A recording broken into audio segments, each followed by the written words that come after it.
अस्सलाम वालेकुम नाज़रीन। आज मैं जो आपको हेयर फॉल का सलूशन बताने जा रहा हूँ, ये बहुत ही पुराना है और ये तकरीबन संस्कृत के ज़माने का है, लेकिन ये आप किसी को भी नहीं पता, लेकिन मैं आप आज से शेयर करने जा रहा हूँ। सबसे पहले इसकी रेसिपी जो है, उसके लिए सबसे पहले आप 2 टेबल स्पून प्याज का रस ले लें।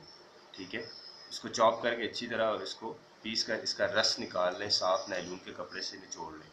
उसके बाद आप इसमें 1 टेबल स्पून जैतून का ऑयल ऐड कर लें। उसके बाद आप इसमें 1 टेबल स्पून ही रोगने बादाम का जो है वो बादाम का ऑयल जिसे कहते हैं, वो इसमें ऐड कर लें। और उसके बाद जो मेन चीज़ है, कलंजी।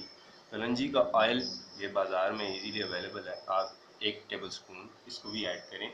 और साथ में 2 टेबल स्पून जो है वो नारियल का ऑयल। ये सब चीज़ें आपस में मिलाने के बाद आप कैप्सूल मिलते हैं मार्केट से विटामिन ई के। विटामिन ई के कैप्सूल को आप लाकर और इसको चॉप करके सेंटर से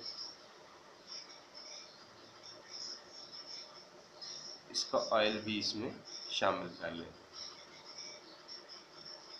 उसके बाद इसको अच्छी तरह मिलाकर और सर पर दिन में 1 दफ़ा आप यूज़ करें। इंशाल्लाह 1 हफ़्ते के अंदर अंदर हेयर फॉल ख़त्म हो जाएगा। शुक्रिया। तो काइंडली चैनल को सब्सक्राइब करें और नीचे जो लिंक है उसको लाइक